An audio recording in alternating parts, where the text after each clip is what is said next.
Hello everyone, एक बार फिर से स्वागत है आपका अपने यूट्यूब चैनल साइंस गुरु रवि में। गाइज, हम ह्यूमन ब्लड अर्थात मानव रक्त के बारे में पढ़ रहे हैं। तो सबसे पहले आप चैप्टर का नाम लिख लीजिए।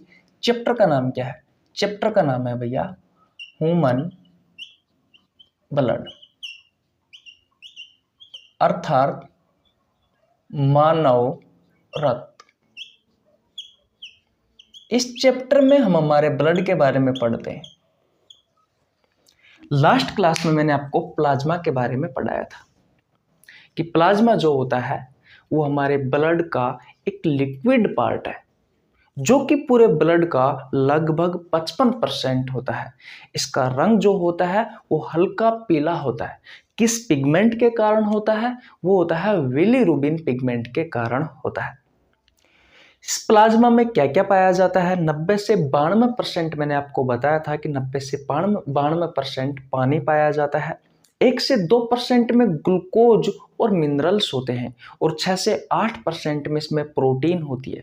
थ्रोम्बिन प्रोटीन होती है, प्रोथ्रोम्बिन प्रोटीन होती है, फाइब्रिनोजन प्रोटीन होती है, फाइब्रिन प्रोटीन होती है, एल्बुमिन प्रोटीन होती है, ग्लोबुलिन प्रोटीन होती है। इन सभी प्रोटीन का मैंने आपको काम भी बताया था। मैंने आपको प्लाज्मा का कार्य भी बताया था और भी बहुत सारी चीज़ों के बारे में हमने कल चर्चा की थी। तो अगर आपने कल की वीडियो नहीं देखी है और परसों की वीडियो नहीं देखी है तो आपको नीचे लिंक डिस्क्रिप्शन मिल जाएगा, जा करके देख लेना। आज ये ह्यूमन ब्लड की तीसरी क्लास है और इस क्लास में हम आरबीसी यानी कि रेड ब्लड सेल्स अर्थात लाल रक्त कोशिकाओं के बारे में पढ़ने वाले हैं। चलिए भैया, ब्लड ध्यान से समझना मेरी बात को, जिसे आप रक्त, रुधिर या लोहो अलग अलग नामों से जानते हैं। इस ब्लड के दो पार्ट होते हैं। एक होता है इसका सॉलिड पार्ट, एक होता है इसका सॉलिड पार्ट और एक पार्ट होता है इसका लिक्विड पार्ट। यानी कि एक इसका ठोस भाग होता है और एक इसका तरल भाग होता है। जो ठोस भाग होता है ये पूरे ब्लड का 45% होता है, 45% होता है। और जो लिक्विड पार्ट होता है ये पूरे ब्लड का कितना होता है? 55% होता है, यानी कि 55% होता है। इस सॉलिड पार्ट में हम ब्लड सेल्स के बारे में पढ़ते हैं। मैंने आपको कल भी पढ़ाया था। रक्त कोशिकाओं के बारे में पढ़ते हैं और रक्त कोशिकाओं में है आरबीसी, डब्ल्यूबीसी और ब्लड प्लेटलेट्स। ठीक है। और जो लिक्विड पार्ट है इसमें हम प्लाज्मा के बारे में पढ़ते हैं। तो प्लाज्मा कल मैंने आपको बहुत अच्छे से पढ़ा दिया है, किसी को कोई प्रॉब्लम नहीं होनी चाहिए। आज मैं आपको आरबीसी से संबंधित बातें बताने वाला हूं, यानी कि आरबीसी के बारे में पढ़ने वाले हैं। आरबीसी का पूरा नाम क्या होता है? आरबीसी को अन्य किस नाम से जाना जाता है या फिर साइंटिफिक नेम क्या होता है? आरबीसी का निर्माण एक्चुअली में कहाँ होता है? आरबीसी का जीवन काल कितना होता है? आरबीसी की मृत्यु कहाँ होती है? स्तनधारियों की जो आरबीसी होती है उसमें केंद्रक पाया जाता है या नहीं पाया जाता? संसार में सबसे बड़ी आरबीसी किसकी है? संसार में सबसे छोटी आरबीसी किसकी है? स्तनधारियों में सबसे बड़ी आरबीसी किसकी है? स्तनधारियों में सबसे छोटी आरबीसी किसकी है? आरबीसी का काम क्या है? आरबीसी की कमी से कौन सा रोग होता है? आरबीसी की अधिकता से कौन सा रोग होता है? इन सभी क्वेश्चंस के जवाब आपको आज मिलने वाले हैं। एक एक करके हम बहुत अच्छे से पढ़ने वाले हैं, ध्यान से समझना। तो ये तो मैंने आपको कल भी पढ़ा दिया था कि भैया ब्लड है, ब्लड को दो भागों में बांटा गया है। ब्लड के दो भाग होते हैं, एक ठोस भाग होता है, एक तरल भाग होता है। तरल भाग में हम प्लाज्मा के बारे में पढ़ते हैं, जिसके बारे में कल मैंने आपको बहुत अच्छे से पढ़ाया था। और जो ठोस भाग, इसमें हम ब्लड सेल्स यानी कि रक्त कोशिकाओं के बारे में पढ़ते हैं। आरबीसी, डब्ल्यूबीसी, प्लेटलेट्स, ये रक्त कोशिकाएं। बोलो, किसी को कोई प्रॉब्लम में आता है? बिल्कुल नहीं होनी चाहिए। तो कल हमने प्लाज्मा के बारे में पढ़ लिया है, आज हम पढ़ेंगे आरबीसी के बारे में। क्लास बहुत अच्छी होने वाली है। चलिए भैया, मिटा देता हूं इसको, तो ये तो आप सबको पता है, कल मैंने आपको बहुत अच्छे से समझाया था। अब हेडिंग क्या लगाओगे आप? अब हेडिंग लगाना है आपको आरबीसी। अब हेडिंग क्या लगाओगे? आरबीसी। तो सबसे पहले आपकी एग्जाम में जो क्वेश्चन पूछा जाता है वो यही पूछा जाता है कि आरबीसी का पूरा नाम क्या है। तो आरबीसी का पूरा नाम होता है red blood cell. Red blood cell यानी कि लाल रक्त कोशिका, यानी कि लाल रक्त कोशिका। बताओ, तो अगर आपसे कोई क्वेश्चन पूछे कि आरबीसी का पूरा नाम क्या है, तो आरबीसी का पूरा नाम होता है रेड ब्लड सेल यानी कि लाल रक्त कोशिका। ठीक है, किसी को कोई प्रॉब्लम? पहला क्वेश्चन क्लियर हो चुका है। आरबीसी का पूरा नाम क्या है? रेड ब्लड सेल अर्थात लाल रक्त कोशिका। इसको एक अन्य नाम से और जाना जाता है, इसका अदर नेम। इसका अन्य नाम क्या है? तो इसका अन्य नाम होता है मेरे भाई erythrocyte.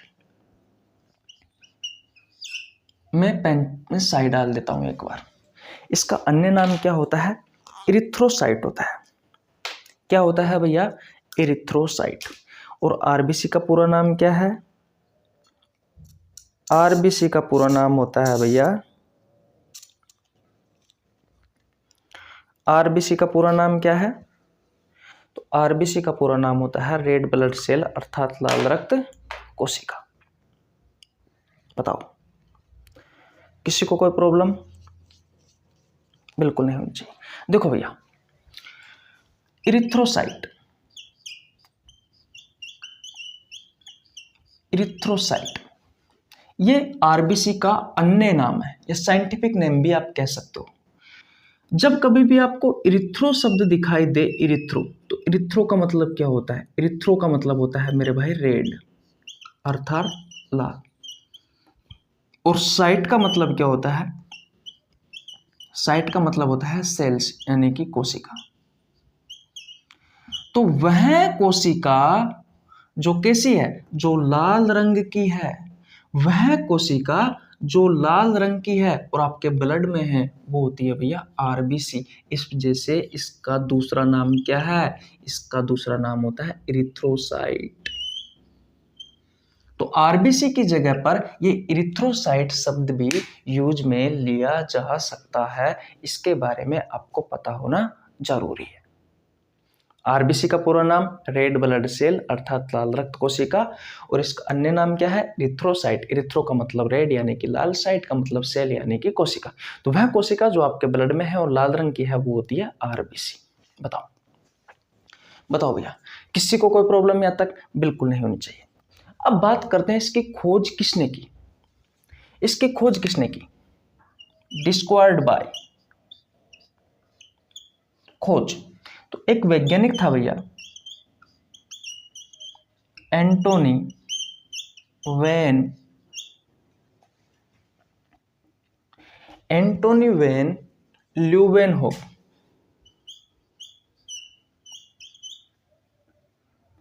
Antony von Leeuwenhoek. Antonie van Leeuwenhoek. Antonie van Leeuwenhoek. इस एंटोनी वैन ल्यूवेनहुक ने भैया किसकी खोज की थी? आरबीसी की खोज की थी। इसने शुक्राणु की भी खोज की थी, स्पर्म की खोज की थी, प्रोटोजोआ के बारे में भी इसी ने ही बताया था। इससे संबंधित हम बहुत सारे तथ्यों के बारे में बाद में हम पढ़ेंगे। और कोशिका वाले चैप्टर में आप सभी को पता है जीवित कोशिका की खोज भी इसी ने ही की थी। बैक्टीरियल सेल की खोज किसने की थी? इसी एंटोनी वॉन ल्यूवेनहुक ने की थी 1674 में। तो आरबीसी की खोज के बारे में अगर आपसे कभी कोई चर्चा करे कि आरबीसी की खोज किसने की है, तो आरबीसी की खोज की है एंटोनी वॉन ल्यूवेनहुक ने। साइंस के क्षेत्र में बहुत अच्छा योगदान रहा है इस एंटोनी वॉन ल्यूवेनहुक के बारे में। इसकी चर्चा अक्सर हम जब पढ़ते हैं तो करते ही रहते हैं, बहुत सारे चैप्टरों में इसके बारे में हम करते हैं। तो एंटोनी वॉन ल्यूवेनहुक ने भैया किसकी खोज की है? आरबीसी की खोज की है। बताओ, किसी को कोई प्रॉब्लम यहाँ तक? बिल्कुल नहीं होनी चाहिए। अब बात करते हैं इसके फॉर्मेशन की, इसके निर्माण की बात करते हैं। फॉर्मेशन यानी कि इसके निर्माण की बात करते हैं। तो जब ब्लड का मैं इंट्रोडक्शन आपको दे रहा था पहली क्लास में, तो मैंने आपको बताया था कि आपकी जो हड्डियां होती है, इन बड़ी बड़ी हड्डियों में बीच में खोखला भाग होता है, जिसे बोन मैरो कहते हैं,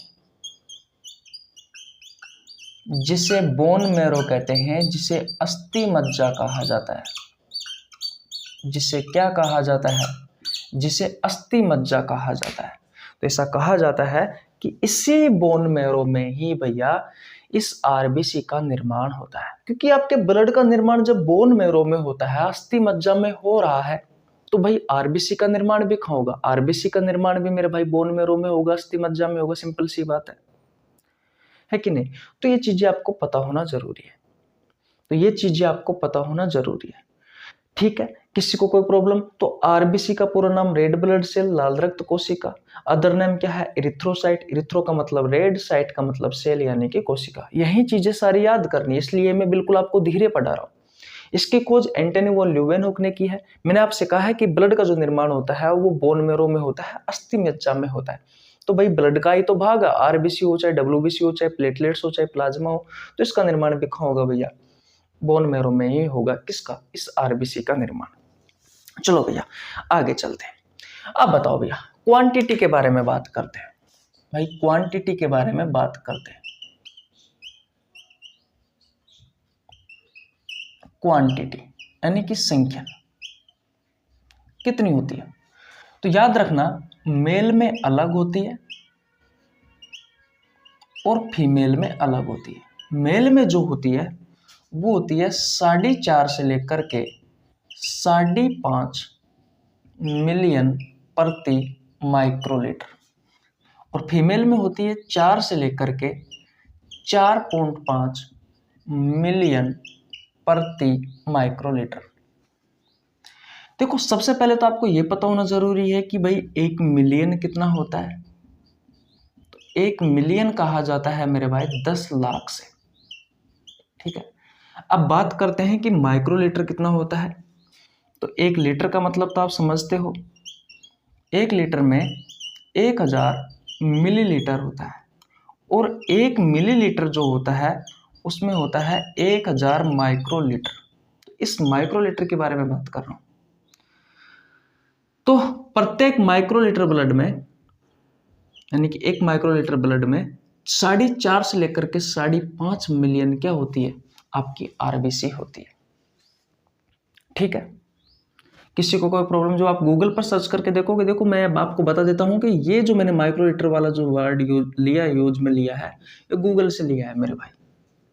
ठीक है, बहुत सारे 100 ml ब्लड भी बताते हैं, 100 ml हीमोग्लोबिन भी बताते हैं, जैसा आपको अच्छा लगे वैसा लिख लेना। मैंने गूगल से लिया है कि भाई मेल जो होता है, इस मेल में 4.5 से लेकर के 5.5, यानी कि एक वयस्क व्यक्ति होता है, एक पुरुष जो होता है, उस पुरुष में 4.5 से 5.5 मिलियन प्रत्येक माइक्रोलीटर ब्लड में, प्रत्येक माइक्रोलीटर ब्लड में पुरुषों में कितनी होती है आरबीसी? 4.5 से 5.5 मिलियन होती है। 4.5 से 5.5 मिलियन होती है। इस चीज के बारे में आपको पता होना जरूरी है। और फीमेल में कितनी होती है? हल्की सी कम होती है, नेचुरली रूप से आरबीसी कम होती है फीमेल में, है कि नहीं? तो कितनी होती है? 4 से लेकर के 4.5 मिलियन होती है प्रत्येक माइक्रोलीटर ब्लड में। ठीक है, किसी को कोई प्रॉब्लम यहाँ तक? किसी को कोई प्रॉब्लम यहाँ तक? बिल्कुल नहीं होनी चाहिए। स्क्रीनशॉट ले लीजिए, स्क्रीनशॉट ले लीजिए। ले लिया? ठीक है। अब देखो भैया, अगर मैं आपसे क्वेश्चन पूछूं, ध्यान से समझना, क्वांटिटी में यानी कि संख्या में, तो संख्या में मैंने आपको 3 प्रकार की रक्त कोशिका पढ़ाई है, आरबीसी, डब्ल्यूबीसी और ब्लड प्लेटलेट्स। 3 प्रकार की बताई थी मैंने आपके ब्लड में 3 प्रकार की कोशिका पाई जाती है, आरबीसी, डब्ल्यूबीसी और ब्लड प्लेटलेट्स। तो इनमें संख्या में सबसे ज्यादा कौन सी होती है? तो याद रखना मेरे भाई, संख्या में सबसे ज्यादा होती है आरबीसी, और आरबीसी से हल्की सी कम होती है ब्लड प्लेटलेट्स। हल्की सी तो नहीं होती, बहुत सारी कम होती है, मैं आपको बताऊंगा अभी। और इससे कम होती है डब्ल्यूबीसी। जो डब्ल्यूबीसी होती है, याद रखना मेरे भाई, ये हजारों में होती है। अभी मैं आपको पढ़ाऊंगा, जब मैं डब्ल्यूबीसी के बारे में पढ़ाऊंगा, जैसे अभी आरबीसी के बारे में पढ़ा रहा हूं, वैसे मैं आपको डब्ल्यूबीसी के बारे में पढ़ाने वाला हूं अलग से, और ब्लड प्लेटलेट्स के बारे में पढ़ाने वाला हूं। तो जो डब्ल्यूबीसी होती है, डब्ल्यूबीसी हजारों में होती है। जो ब्लड प्लेटलेट्स होती है, ये ब्लड प्लेटलेट्स मेरे भाई लाखों में होती है। ये ब्लड प्लेटलेट्स जो है ये लाखों में होती है, लेकिन जो आरबीसी है आपके सामने है डाटा, ये मिलियंस में होती है। तो मैं संख्या की बात कर रहा था, तो संख्या में सबसे ज्यादा कौन सी रक्त कोशिका होती है, कौन सी ब्लड सेल्स होती है, तो आरबीसी होती है। आरबीसी से कम ब्लड प्लेटलेट्स होती है, ब्लड प्लेटलेट से कम कौन सी होती है, डब्ल्यूबीसी होती है। लेकिन मैं साइज की बात करूं, अगर आकार की बात करूं, तो सबसे बड़ी आकार में कौन सी है, तो याद रखना मेरे भाई, सबसे बड़ी होती है डब्ल्यूबीसी। डब्ल्यूबीसी से जस्ट छोटी होती है ब्लड प्लेटलेट्स, और ब्लड प्लेटलेट से जस्ट छोटी होती है आरबीसी। यानी कि अगर मैं आकार की बात करूं, तो अगर आपसे कोई क्वेश्चन पूछा जाए कि भाई हमारे रक्त में सबसे बड़ी आरबीसी कौन सी है, तो डब्ल्यूबीसी है भैया, ये सबसे बड़ी है, लार्जेस्ट है, ये सबसे बड़ी है भैया। सबसे बड़ी कौन सी है आकार में, सबसे बड़ी रक्त कोशिका कौन सी है, वो है डब्ल्यूबीसी। और सबसे छोटी कौन सी है, सबसे छोटी कौन सी है, तो सबसे छोटी है भैया आरबीसी। बताओ किसी को कोई प्रॉब्लम, यहां तक अगर किसी को कोई प्रॉब्लम हो तो बता दीजिए, मैंने ज्यादा कुछ नहीं बताया, छोटी सी बातें बताइए, ऐसा कुछ नहीं है जो कि आपको याद ना हो। देखो आरबीसी की पूरा नाम होता है रेड ब्लड सेल अर्थात लाल रक्त कोशिका। इसका अदर नाम होता है इरिथ्रोसाइट। इरिथ्रो का मतलब होता है रेड यानी कि लाल, साइट का मतलब होता है सेल्स यानी कि कोशिका। वह कोशिका जो आपके ब्लड में है लाल रंग की है, वो होती है भैया आपकी आरबीसी। इसकी खोज एंटोनी ल्यूवेनोक ने की थी। इसका निर्माण बोन मेरो में होता है, अस्थि मज्जा में होता है। अगर रेड बोन मेरो ऑप्शन में आ जाए तो वो भी कर सकते हो लाल अस्थि मज्जा। दो प्रकार का होता है bone marrow, red bone marrow और येलो बोन मेरो। तो रेड बोन मेरो अगर ये ऑप्शन में आ जाता है, इसे लाल अस्थि मज्जा कहा जाता है हिंदी में। अगर ये ऑप्शन में आ जाता है तो आप ये भी करके आ सकते हो।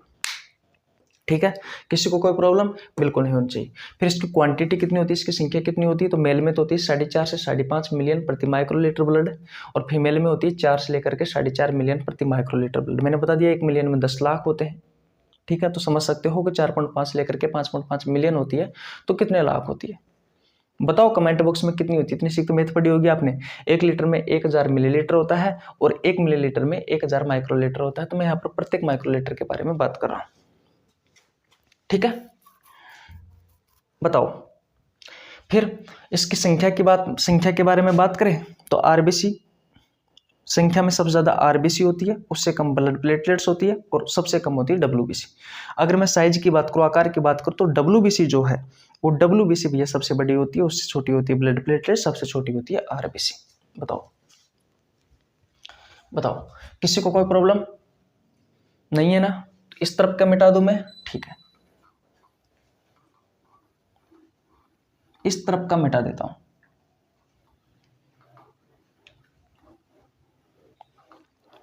अब आगे बढ़ते हैं, चीजें यहां तक क्लियर है। देखो भैया, अब आरबीसी के लाइफ स्पेन के बारे में बात करते हैं।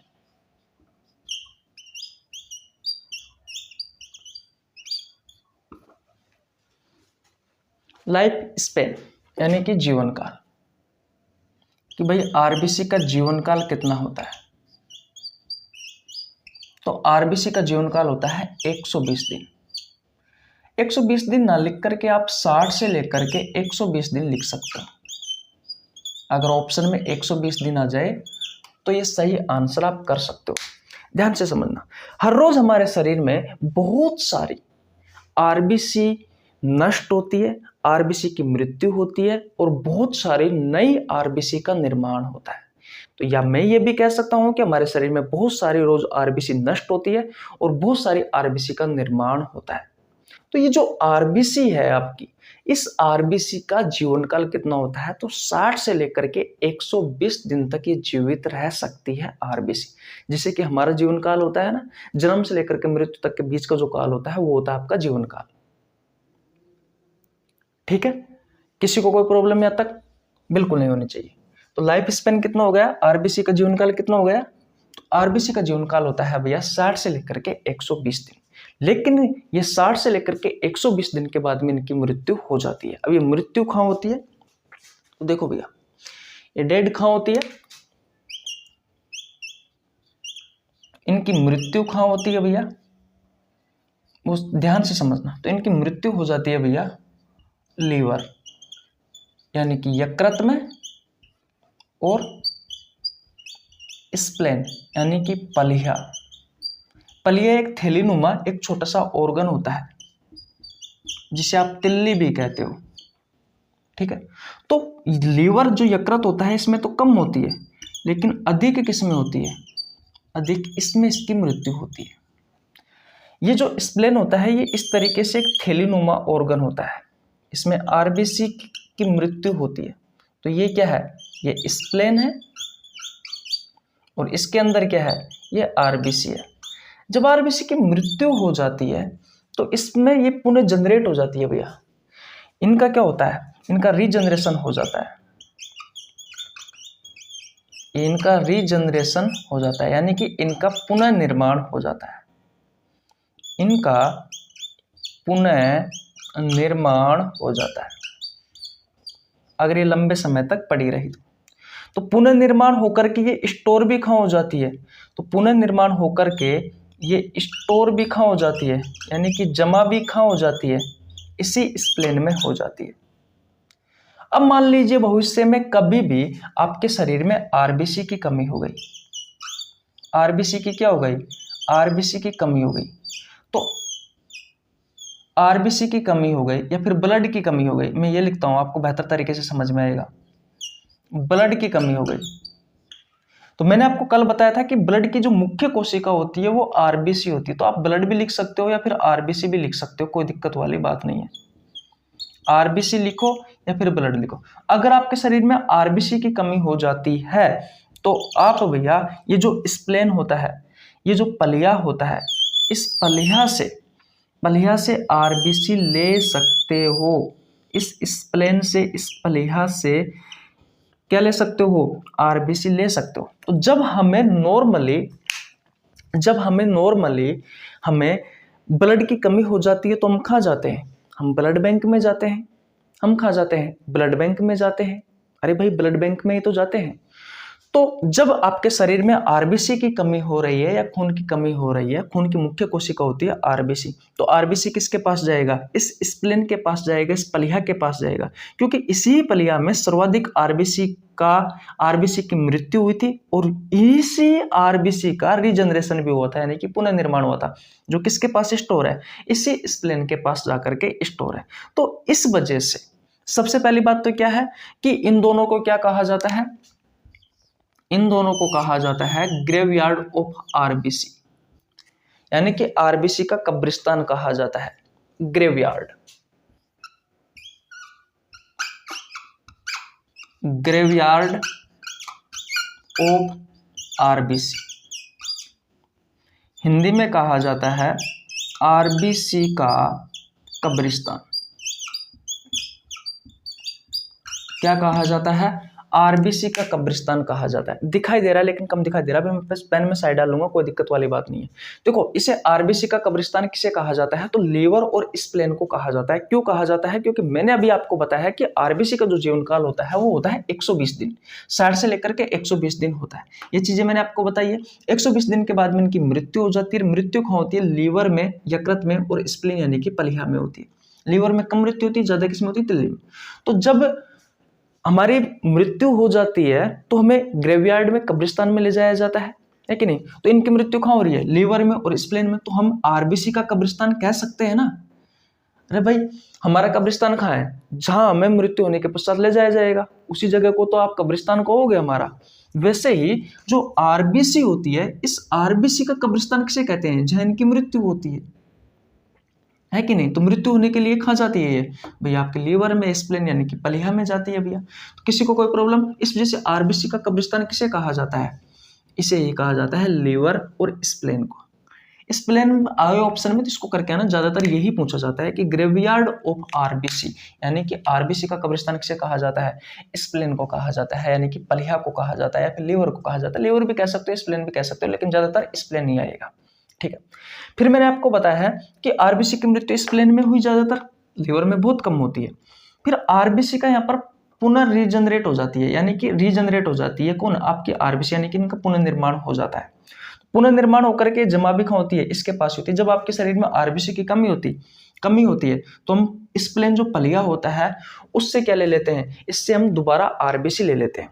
तो इसी वजह से इसका एक नाम और दिया जाता है, वो दिया जाता है blood bank of RBC. Blood bank of RBC यानी कि आरबीसी का ब्लड बैंक। अरे भाई, जब हमारे शरीर में ब्लड की कमी होती है तो हम ब्लड बैंक के पास जाते हैं। तो जब आपके शरीर में आरबीसी की कमी हुई है तो आरबीसी किसके पास गया, स्प्लेन के पास गया, क्योंकि इसके पास भैया स्टोर है आरबीसी, क्योंकि यहाँ पर पुनः रिजनरेट हुई थी, यानी कि पुनर्निर्माण हुआ था, रिजनरेट हुई थी भैया, यहाँ पर आरबीसी पुनर्निर्माण हुआ था। इस वजह से हम ब्लड बैंक ऑफ आरबीसी कहते हैं। बताओ ये छोटी सी चीज आपको समझ में आई या नहीं आई? मैंने एक्सप्लेन बहुत अच्छे से करने की कोशिश किया, आशा करता हूँ आपको बहुत बेहतर तरीके से चीजें समझ में आई होगी। मैं स्लाइड चेंज कर देता हूँ, स्क्रीनशॉट ले लेना। बताओ भैया ये चीजें आपको समझ में आई या नहीं आई? सबसे पहले तो मुझे बता दीजिए। नहीं आई है तो कोई बात नहीं, एक बार और बता देता हूँ। आरबीसी का जो जीवन काल होता है वो होता है 60 से लेकर के 120 दिन तक, ठीक है, किसी को कोई प्रॉब्लम। उसके बाद में इसकी मृत्यु हो जाती है, और मृत्यु कहाँ होती है, लीवर में और स्प्लेन एक थैलीनुमा, छोटा थैलीनुमा एक ऑर्गन होता है जिसमें होती है भैया। लीवर में कम होती है, स्प्लेन में ज्यादा होती है। इसे स्प्लेन को पलिहा या तिल्ली के नाम से भी जाना जाता है। इनकी मृत्यु इन दोनों ऑर्गन्स में होती है, इस वजह से इन दोनों ऑर्गन्स को ग्रेवयार्ड ऑफ आरबीसी यानी कि आरबीसी का कब्रिस्तान कह दिया। लेकिन होता क्या है, ये जो स्प्लेन होता है, जो पलिया होता है, इसमें क्या होता है, आरबीसी की अधिक मृत्यु होती है, और साथ ही साथ में यहाँ पर जो आरबीसी है वो रिजनरेट हो जाती है, यानी कि उनका पुनर्निर्माण हो जाता है, और पुनर्निर्माण के पश्चात ये इकट्ठी होकर के इसी स्प्लेन में रह जाती है। अब आप सभी को पता है ब्लड तो आपके पूरे शरीर में घूमता रहता है, तो स्प्लेन के पास भी आता जाता रहता है। तो जब आपके शरीर में आरबीसी की कमी होती है, ब्लड की कमी होती है, तो ब्लड की मुख्य कोशिका होती है आरबीसी। मैंने आपको बताया कि ब्लड सेल्स का लगभग 99% हिस्सा आरबीसी कवर करती है। मैंने बताया ना कि आरबी ब्लड का 45% आपकी ब्लड सेल्स होती है, यानी कि सॉलिड पार्ट होता है, ठोस पार्ट होता है, उसमें 99% आरबीसी होती है। तो ये ब्लड की मुख्य कोशिका होती है आरबीसी। तो पुनः स्टोर हो गई भैया आपके स्प्लेन में। जब इसको जरूरत पड़ी, आपके शरीर में ब्लड की कमी है या आरबीसी की कमी है, तो इसको ले लिया। जब हमारे शरीर को ब्लड की जरूरत पड़ती है तो हम ब्लड बैंक में जाते हैं। तो अगर आरबीसी की कमी हुई तो आरबीसी को जरूरत पड़ी तो ये स्प्लेन के पास चली गई। तो इस वजह से स्प्लेन को क्या कहा जाता है, blood bank of RBC, RBC का ब्लड बैंक कहा जाता है किसे, स्प्लेन को। और लीवर और स्प्लेन को ग्रेवयार्ड ऑफ आरबीसी भी कहा जाता है, क्योंकि इसमें इसकी मृत्यु होती है। ये चीजें क्लियर है, किसी को कोई प्रॉब्लम बिल्कुल नहीं होनी चाहिए। स्क्रीनशॉट ले लीजिए, ले लिया आपने, ठीक है भैया, ओके आगे चलते हैं। देखो भैया अब इसकी शेप कैसी होती है, आप गूगल पर सर्च करके देख सकते हो। बहुत सारे पुस्तकों में आपको दिखाई देगा कि भैया अंडाकार होती है, बहुत सारी पुस्तकों में आपको दिखाई देगा कि भाई पेड़, अपन जो पेड़ा खाते हैं ना, पेड़े, उन पेड़े के समान होती है। बहुत सारी पुस्तकों में आपको दिखाई देगा कि ये डंबलाकार होती है। लेकिन माइक्रोस्कोपिक इमेज क्या है, वो कैसी होती है, हमें तो उसके बारे में जानना है। जब ब्लड सेल्स को, यानी कि सॉरी ब्लड सेल्स को क्या, जब आरबीसी को माइक्रोस्कोप की सहायता से देखा गया तब इसकी शेप कैसी दिखाई दी। शेप यानी कि इसका आकार, तो इसका आकार कैसा दिखाई देता है, तो इसका आकार दिखाई दिया गया भैया बाइकॉनकेव, द्विअवतलाकार। तो अगर आपसे कोई क्वेश्चन पूछे आज के बाद में कि आरबीसी का आकार कैसा होता है, तो बाइकॉनकेव शेप की होती है भैया, द्विअवतलाकार होती है, द्विअवतलाकार होती है। तो इस चीज के बारे में आपको पता होना जरूरी है, तो इस चीज के बारे में आपको पता होना जरूरी है, ठीक है। किसी को कोई प्रॉब्लम, इसकी शेप कैसी होती है, इसका आकार कैसा होता है, तो बाइकॉनकेव होता है। अब नोट लगाकर एक चीज लिखना भैया, आप सभी को पता है, मैंने आपको बहुत अच्छे से पढ़ाया है कि आरबीसी जो होती है वो एक प्रकार की सेल है, यानी कि वो एक प्रकार की कोशिका है। और कोशिका वाले चैप्टर में आपने पढ़ा होगा कि बहुत सारे सेल ऑर्गेनेलिज होते हैं, कोशिकांग होते हैं। जैसे कि ये कोशिका है तो इसमें बीच में क्या पाया जाएगा, न्यूक्लियस पाया जाएगा, है कि नहीं, जिसे आप हिंदी में केंद्रक कहते हैं, ठीक है। और एक ऑर्गन और होता है कुछ इस तरीके का, जो जूता होता है ना, तो जूता को उल्टा करोगे तो उस तरह का दिखाई देता है। ये होता है माइटोकॉन्ड्रिया। माइटोकॉन्ड्रिया। तो याद रखना, अब मैं जो लाइन लिखने वाला हूं वो बहुत ज़्यादा इंपॉर्टेंट है। सबसे पहले आप मैमल्स को जानते हो। मैमल्स क्या होते हैं? स्तनधारी क्या होते हैं? ये ऐसे जीव होते हैं जो अपने बच्चों को दूध पिलाते हैं। जैसे कि हम जो है, गाय है, भैंस है, बकरी है, बंदर है कि नहीं, ये सभी अपने बच्चे को दूध पिलाते हैं। तो जो जीव जो अपने बच्चे को दूध पिलाते हैं वो सभी मैमल्स में आते हैं, वो सभी स्तनधारियों में आते हैं। तो ऐसा कहा जाता है कि स्तनधारियों में जो आरबीसी होती है, यानी कि रक्त में पाई जाने वाली जो कोशिका होती है, इसमें भैया ये जो न्यूक्लियस है और जो माइटोकॉन्ड्रिया है, ये दोनों सेल ऑर्गेनेलिज नहीं होते हैं। ये दोनों सेल ऑर्गेनेलिज नहीं होते हैं, लेकिन एक्सेप्शन है। लेकिन क्या है? एक्सेप्शन है, लेकिन अपवाद है। क्या? ऊंट, जिसे राजस्थान का जहाज कहा जाता है शायद, कैमल, लामा और जिराफ। ये पहाड़ों में होता है लामा। गूगल पर सर्च करके देखोगे तो आपको मिल जाएगा। ऊंट को आप जानते हो, जिराफ को आप जानते हो। जिराफ तो अब शायद विलुप्ति हो गए हैं बिल्कुल ही। कोई बचे होंगे तो कोई कहीं कोने में बचे होंगे, कहीं ना कहीं देश विदेशों में। तो ये अपवाद है, ऊंट, लामा, जिराफ। ये ऐसे मैमल्स है जिनकी आरबीसी में आपको न्यूक्लियस और माइटोकॉन्ड्रिया दिखाई देता है। नहीं तो और बाकी के जितने भी मैमल्स हैं उन सभी की आरबीसी में आपको न्यूक्लियस यानी कि केंद्रक और भैया माइटोकॉन्ड्रिया यानी कि सूत्रकणिका दिखाई नहीं देता है। तो इस चीज के बारे में भी आपको पता होना जरूरी है। बताओ, चीजें समझ में आ रही है आपको? चीजें समझ में आ रही है आपको? बताओ, चीजें समझ में आ रही है आपको? बिल्कुल आ रही है भैया, बहुत अच्छे से मैंने आपको चीजें बताई है। चलो इसको मिटा दूं मैं, ठीक है। और देखो भैया, और देखो, इसका शेप कैसा होता है, इसका आकार कैसा होता है। तो बाइकोन के द्वितीय उत्तलाकार या उभय उत्तलाकार भी आपको मिल सकता है, याद रखना। अब कुछ इंपॉर्टेंट पॉइंट है जो नीट वगैरह में आपसे, सीडीएस वगैरह में, एनडीए वगैरह में पूछे जाते हैं। देखो भैया, largest RBC in the universe.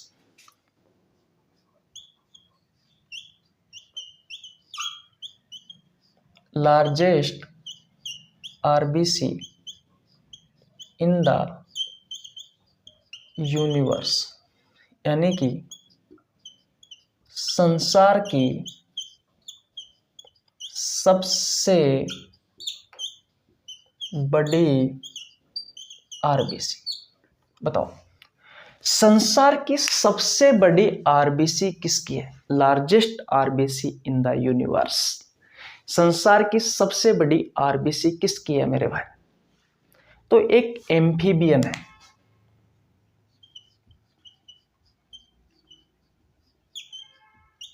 एक एम्फीबियन है।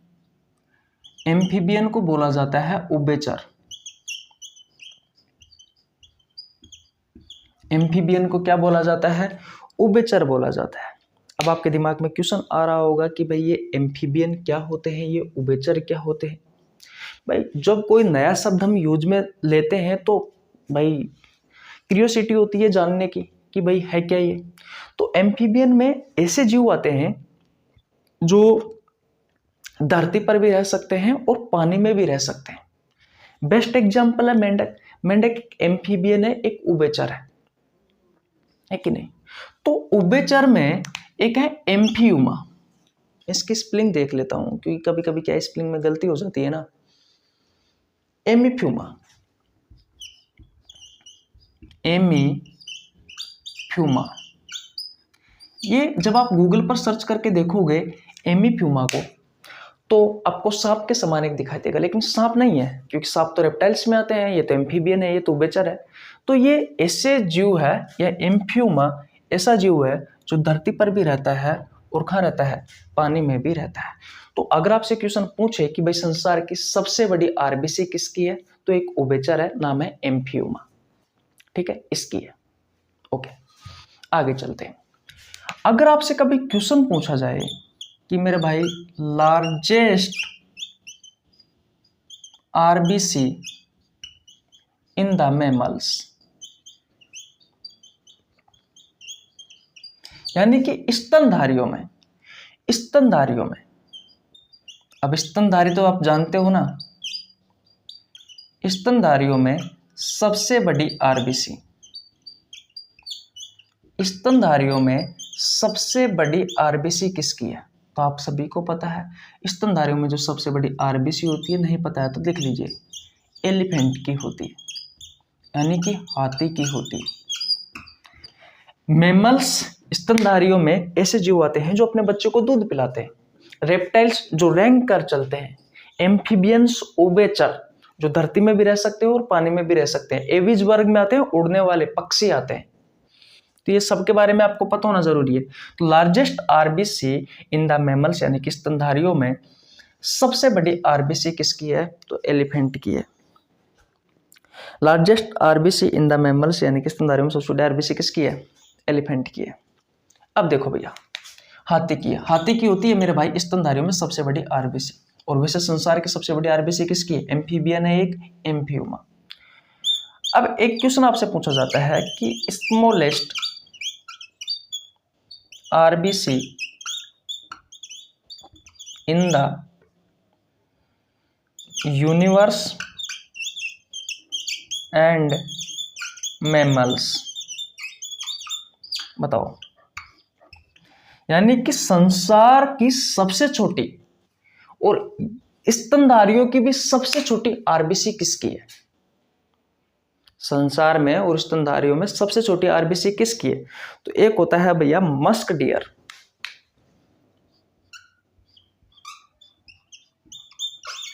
मस्क डियर, हिंदी में बोला जाता है कस्तूरी हिरण। हमारी जो आरबीसी होती है ना, वो 7 से 8 माइक्रोमीटर की होती है। उसकी साइज क्या है मनुष्य की आरबीसी की,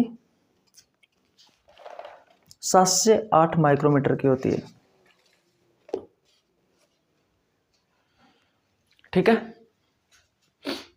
याद करो तो ठीक है, नहीं करो तो कोई दिक्कत वाली बात नहीं है। बताओ, ये पूछे नहीं जाते वैसे, रेलवे में तो बता पूछा गया था भैया 7 से 8 माइक्रोमीटर की होती है। 3-4 कथन दिए गए थे, उनमें से कौन सा कथन सही है आरबीसी से संबंधित, तो चीजों के बारे में आपको पता होना जरूरी है। पहले बताओ, ये तीनों चीजें आपको समझ में आई या नहीं आई। संसार की सबसे बड़ी आरबीसी किसकी है, तो संसार की सबसे बड़ी आरबीसी है मेरे भाई एम्फीबियन, उभयचर की है, एम्फियोमा। और स्तनधारियों में सबसे बड़ी आरबीसी किसकी, हाथी की। संसार की सबसे छोटी आरबीसी भी मस्क डियर की है, कस्तूरी हिरण की है। और स्तनधारियों में सबसे छोटी आरबीसी किसकी है, इस मस्क डियर की है, कस्तूरी हिरण की है। बताओ बताओ, किसी को कोई प्रॉब्लम है तक, बिल्कुल नहीं होनी चाहिए। स्क्रीनशॉट ले लो फटाफट, स्क्रीनशॉट ले लीजिए। आगे चलते हैं, आगे चलते हैं, आगे चलते हैं भैया, कोई दिक्कत वाली बात नहीं है ना। है भैया, अब ध्यान से समझना, सबको मिटा दो, ठीक है। देखो, अब तक आपने हमारा साथ दिया, उसके लिए धन्यवाद। लेकिन ये सभी क्वेश्चन आपसे आपके एग्जाम में पूछे जाने वाले क्वेश्चन मेरे भाई।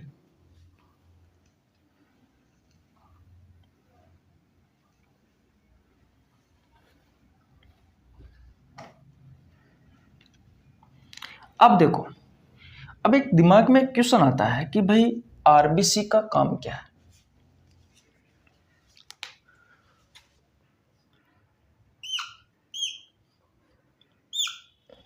अरे पेन में बार बार स्याही बीत जाती है। आरबीसी का काम क्या है, तब तक आप वीडियो को लाइक कर दो। कमेंट तो आप करते नहीं हो, नहीं करते ना, सोगन ही खा रखी है, खा रखी है ना, कर दो यार, हमारा भी काम हो जाएगा। बताओ आरबीसी का काम क्या है, किसी को पता है क्या? पता है किसी को? देखो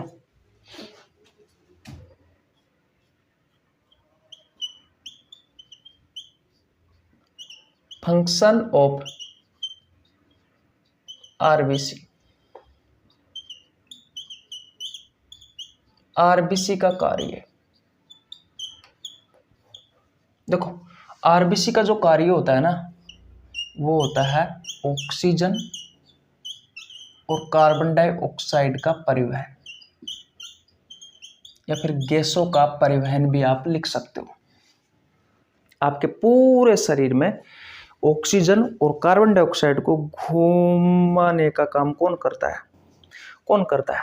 तो भैया आपकी आरबीसी करती है। देखो आरबीसी का काम क्या है? ऑक्सीजन और कार्बन डाइऑक्साइड का परिवहन। ध्यान से समझना, मैंने आपसे कहा था कि आरबीसी का रंग कैसा होता है। आप गूगल पर सर्च करके देखोगे तो आरबीसी का जो रंग होता है वो होता है रेड यानी कि लाल।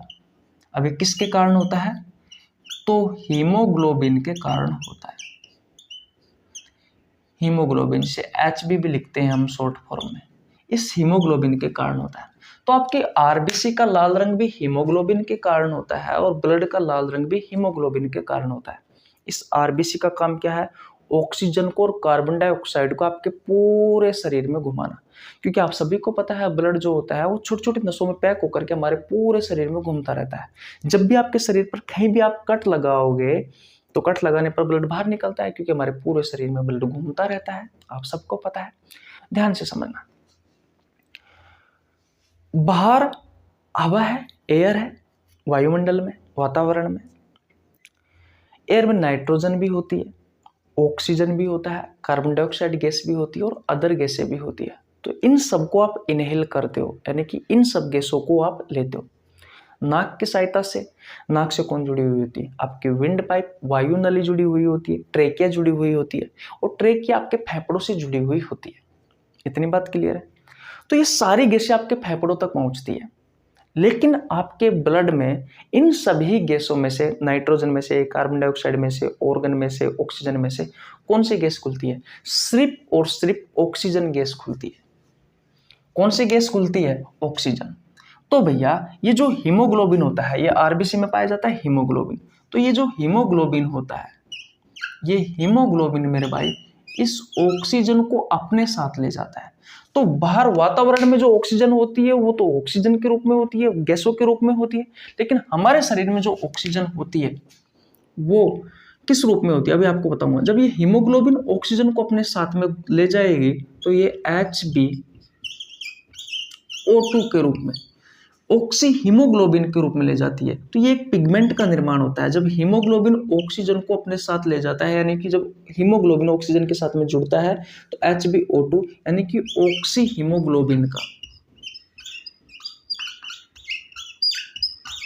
ऑक्सी हीमोग्लोबिन पिगमेंट का निर्माण होता है और ये ऑक्सी हीमोग्लोबिन के रूप में होती है भैया हमारे शरीर में ये ऑक्सीजन। मैं नहीं आया समझ? मैंने क्या कहा कि वायुमंडल में जितने भी गैसें हैं वो आपके फेफड़ों तक पहुंच गई। अपने फेफड़ों में सिर्फ ऑक्सीजन घुलेगी ब्लड के साथ, और ब्लड में भी किसके साथ? हीमोग्लोबिन के साथ, क्योंकि हीमोग्लोबिन आरबीसी में ही उपस्थित होता है। आरबीसी का जो लाल रंग होता है वो हीमोग्लोबिन के कारण होता है। तो ये जो आरबीसी का काम कह दीजिए चाहे हीमोग्लोबिन का कह दीजिए, बात एक ही है। तो हीमोग्लोबिन जो होता है वो ऑक्सीजन को अपने साथ ले जाता है HbO2 की फॉर्म में, यानी कि ऑक्सी हीमोग्लोबिन पिगमेंट के रूप में खा ले जाएगा। अब आपको पता है भाई आपके पूरे शरीर में घूमता रहता है। शरीर आपका किससे बना हुआ होता है? कोशिकाओं से मिलकर के बना हुआ होता है, सेल से मिलकर के बना हुआ होता है। अब ऐसी क्या आवश्यकता पड़ी कि हमारी कोशिकाओं के पास, हमारे शरीर के अलग अलग अंगों में उपस्थित ये जो कोशिकाएं हैं, इन कोशिकाओं के पास ऑक्सीजन को ले जाने की आवश्यकता क्या पड़ी? क्यों लेके जा रहे हैं ऑक्सीजन को? इस वजह से, क्योंकि मैंने आपको डाइजेस्टिव सिस्टम में पढ़ाया था कि हमारी कोशिकाओं के पास क्या होता है? C6H12O6 ग्लूकोज होता है, और इस ग्लूकोज को ऑक्सीजन की उपस्थिति में जलाया जाता है, तब जाकर के कार्बन डाइऑक्साइड, जल और ऊर्जा का निर्माण होता है। और हमारे शरीर में जो ऊर्जा बनती है वो एटीपी के रूप में बनती है।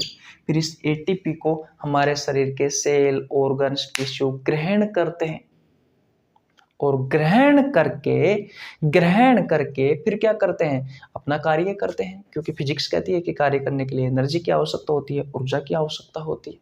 तो इस वजह से भैया ये जो ब्लड है, ब्लड में उपस्थित जो आरबीसी है, आरबीसी में ये जो हीमोग्लोबिन है, ये हीमोग्लोबिन ऑक्सीजन को अपने साथ ले जाएगा। तो अब हमारे ब्लड में ये ऑक्सीजन घूम रहा है, आपके पूरे शरीर में, आपके शरीर के अलग अलग कोशिकाओं के पास, शरीर की प्रत्येक कोशिकाओं के पास ये हीमोग्लोबिन तो ऑक्सीजन को लेके जा रहा है। तो हमारे शरीर में जो ऑक्सीजन घूमता है ये किसके फॉर्म में घूमता है, ऑक्सी हीमोग्लोबिन की फॉर्म में घूमता है। याद रखना, इस ऑक्सीजन का 100% परिवहन करता है भैया कौन, हीमोग्लोबिन। 100% परिवहन करता है हीमोग्लोबिन। बताओ इतनी बात समझ में आई या नहीं है। अब देखो भैया, मैंने कहा कि आपकी कोशिकाओं के पास ये ऑक्सीजन पहुंच गया, ऑक्सीजन ने क्या किया, इस ग्लूकोज को जलाया, इस ग्लूकोज को तोड़ा, जिससे ऊर्जा का निर्माण हुआ। लेकिन ऊर्जा के साथ में यहाँ पर कार्बन डाइऑक्साइड और है, कार्बन डाइऑक्साइड का निर्माण और हुआ है। तो ये कोशिका क्या कहती है हीमोग्लोबिन को कि यार तू आया था तब तो ऑक्सीजन लेके आया था, अब जब जा रहा है तो रीते हाथ क्यों जा रहा है, कुछ न कुछ ले जा, मेरे पास ऑक्सीजन कार्बन डाइऑक्साइड है। तो भैया वापिस आते टाइम ये किसको लेके आएगा, हीमोग्लोबिन, ये कार्बन डाइऑक्साइड को लेके आएगा। और जब कार्बन डाइऑक्साइड हीमोग्लोबिन के साथ में, जब कार्बन डाइऑक्साइड हीमोग्लोबिन के साथ में जुड़ता है तो CO2 Hb ऑक्सी हीमोग्लोबिन का निर्माण, कार्बोक्सी हीमोग्लोबिन का निर्माण होता है। HbCO2 या HbCO2 भी लिख सकते हो आप, HbCO2, तो कार्बोक्सी हीमोग्लोबिन का निर्माण होता है। अभी तो पेन में साइड डाली थी, क्या हो गया इनको यार, पेनों को समझ में ही नहीं आता। तो किसका निर्माण होता है, कार्बोक्सी हीमोग्लोबिन का।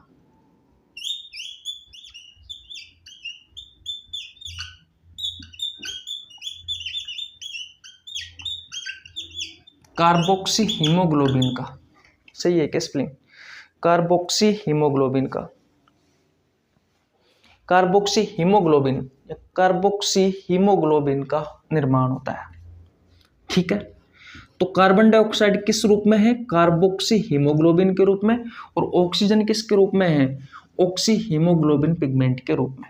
इतनी बात क्लियर है, किसी को कोई प्रॉब्लम यहाँ तक बिल्कुल भी नहीं होनी चाहिए भैया, बिल्कुल भी नहीं होनी चाहिए भैया, इतनी बात क्लियर है। अब ये किसके पास लेके जाएगा, इसका ये इस कार्बन डाइऑक्साइड को तो आपके लंग्स के पास लेके जाता है, आपके फेफड़ों के पास लेके जाता है, आपके फेफड़ों के पास लेकर के जाता है। फेफड़ों के पास क्यों लेकर के गया, क्योंकि फेफड़ों से होती हुई, फेफड़ों से कौन जुड़ा होता है, वायु नली, विंड पाइप जुड़ी हुई होती है, आपकी श्वास नली जुड़ी होती है, श्वास नली से नाक से होते हुए फिर ये कार्बन डाइऑक्साइड को हम बाहर भेज देते हैं। तभी तो कहते हैं हम ऑक्सीजन लेते हैं और कार्बन डाइऑक्साइड को बाहर त्याग करते हैं। यही है, रेस्पिरेटरी सिस्टम वाले चैप्टर में बहुत अच्छे से समझ में आ जाएगा कि किस तरीके से आपकी ऑक्सीजन जो है वो आपके फेफड़ों तक पहुंचती है, फेफड़ों से कोशिका तक पहुंचती है, कोशिकाओं में से फिर कार्बन डाइऑक्साइड किस तरीके से बाहर पहुंचती है, सारी चीजें आपको समझ में आ जाएगी। ठीक है, लेकिन यहाँ पर जो कार्बन डाइऑक्साइड है वो भैया 100% आपके फेफड़ों तक नहीं पहुंच पाती, सिर्फ 75% आपके फेफड़ों तक पहुंच पाती है। तो आप सोच रहे होंगे कि 25% में क्या होता है, तो ये कार्बन डाइऑक्साइड जो होती है जल के साथ में क्रिया कर लेती है। ये कार्बन डाइऑक्साइड जो होती है ये जल के साथ में क्रिया कर लेती है और H2CO3 कार्बोनिक एसिड का निर्माण कर लेती है। ठीक है, अब अम्लीय जो होता है, एसिड प्रकृति का कुछ भी हो आपके शरीर को नुकसान पहुंचाता है कि नहीं, तो ये चीज आपको पता होना जरूरी। तो 25% में क्या होता है, कार्बनिक अम्ल का निर्माण होता है और 75% में यहाँ पर हीमोग्लोबिन कार्बन डाइऑक्साइड का परिवहन करवाता है और 100% ऑक्सीजन का परिवहन करवाता है। तो अगर आपसे कोई क्वेश्चन पूछे कि भाई आरबीसी का काम क्या है, आरबीसी का ऑक्सीजन और कार्बन डाइऑक्साइड का परिवहन करवाना है। आपके पूरे शरीर की कोशिकाओं तक ये जो आरबीसी होती है या फिर आरबीसी में क्या पाया जाता है, हीमोग्लोबिन होता है। इस हीमोग्लोबिन के कारण ही आपके आरबीसी का रंग लाल होता है या ब्लड का रंग लाल होता है। तो ये जो हीमोग्लोबिन होता है ये आपके पूरे शरीर में आपके पूरे शरीर में, शरीर के अलग अलग अंगों की अलग अलग कोशिकाओं के पास क्या पहुंचाता है, ऑक्सीजन पहुंचाता है। तो हीमोग्लोबिन जब ऑक्सीजन के साथ में जुड़ता है तो ऑक्सी हीमोग्लोबिन यानी कि HbO2 का निर्माण होता है। ये कोशिकाओं के पास जाएगा, कोशिकाओं के पास ऑलरेडी ग्लूकोज है, इस ग्लूकोज को ऑक्सीजन की उपस्थिति में तोड़ा जाता है, कार्बन डाइऑक्साइड जल और ऊर्जा का निर्माण किया जाता है। ये जो ऊर्जा बनती है ये ATP के रूप में बनती है। किस रूप में बनती है? ATP के रूप में बनती है। ठीक है, अब भाई वापस आ रहा है हीमोग्लोबिन, तो किसी न किसी को तो साथ लेकर आएगा। कोशिका कहती है कि भाई कार्बन डाइऑक्साइड को ले जा, तो कार्बन डाइऑक्साइड को लेके जाएगा हीमोग्लोबिन, तो HbCO2 का निर्माण होगा। ठीक है, जिसे हम कार्बोक्सी हीमोग्लोबिन के नाम से जानते हैं। इतनी बात क्लियर है? तो फेफड़ों के पास पहुंचा दी, फेफड़ों की सहायता से फिर विंड पाइप से होता हुआ, मुंह से होता हुआ भैया बाहर निकल जाएगा। कौन? Carbon dioxide. और 75% होता है यहाँ पर कार्बन डाइऑक्साइड का परिवहन, यानी कि कार्बन डाइऑक्साइड को 75% लेके आते हैं। 25% ये जल के साथ क्रिया करके H2CO3 यानी कि कार्बोनिक एसिड का निर्माण कर लेगी। बताओ, तो ये सारी चीजें आपको समझ में आई या नहीं आई? अब देखो भैया, ये वीडियो मैं बेच की है, लेकिन मैं इसको पब्लिक कर रहा हूं ताकि आप भी देख सकें। और अभी आपके पास मौका है, रेलवे ग्रुप डी की अभी तो लास्ट डेट बढ़ गई है, 1 मार्च कर दी गई है फॉर्म की, तो अभी काफ़ी समय है। अगर आप ये बैच ले लेते हो, इस बैच को लेने के लिए आपको 29 रुपये पर मंथ देने की आवश्यकता है। 5 से 5.5 महीने में मैं आपको कंप्लीट कोर्स करवा दूंगा, सारी बायोलॉजी पढ़ा दूंगा। तो फटाफट मेंबरशिप ले लीजिए। अगर आपको फिर भी समझ में नहीं आ रहा है कि किस तरीके से आप बैच ले सकते हो, तो कमेंट कर देना भैया, मैं आपको बता दूंगा। कुछ नहीं है, मेंबरशिप लेनी है। चैनल को सब्सक्राइब करने के बाद में बेल आइकन को प्रेस करने के बाद में ज्वाइन वाला ऑप्शन आता है, तो वहां पर ज्वाइन करना है और आपको 29 रुपये वाली मेंबरशिप लेनी है। तो आपको ये बैच मिल जाएगा। और इस बैच की जितनी भी वीडियो है, मैं 5 चैप्टर करवा चुका इसमें। डाइजेस्टिव सिस्टम करवा दिया, एंडोक्राइन सिस्टम वाला चैप्टर करवा दिया, स्केलेटल सिस्टम वाला चैप्टर करवा दिया, एक्सीलेटरी सिस्टम वाला चैप्टर करवा दिया, मस्कुलर सिस्टम वाला चैप्टर करवा दिया। और सर्कुलेटरी सिस्टम में अब हम ह्यूमन ब्लड वाला चैप्टर पढ़ रहे हैं। 6ठा चैप्टर चालू है। ज़्यादा से ज़्यादा 5 से 5.5 महीने तक मैं आपको कंप्लीट कोर्स करवा दूँ। तो अभी आपके पास मौका है भैया, बैच को ले लेना और बहुत अच्छे से बायोलॉजी पढ़ लेना, क्योंकि एक बार अगर आपने मेरे से बायोलॉजी पढ़ ली तो आप किसी भी एग्जाम की तैयारी करियो, आपको दोबारा बायोलॉजी पढ़ने की आवश्यकता नहीं पड़ेगी। चैनल पर नया तो चैनल को जरूर सब्सक्राइब कर लेना, बेल आइकन को प्रेस कर लेना, ताकि आपके पास हमारी वीडियो का नोटिफिकेशन टाइम टू टाइम पहुंच सके। मिलते हैं गाइस नेक्स्ट वीडियो में, तब तक के लिए जय हिंद, जय Bharat, Ram Ram, bye bye. Next RBC से संबंधित अभी बहुत सारी बातें रह चुकी है, जिनके बारे में हम कल पढ़ने वाले हैं। ठीक है, ओके, बाय बाय।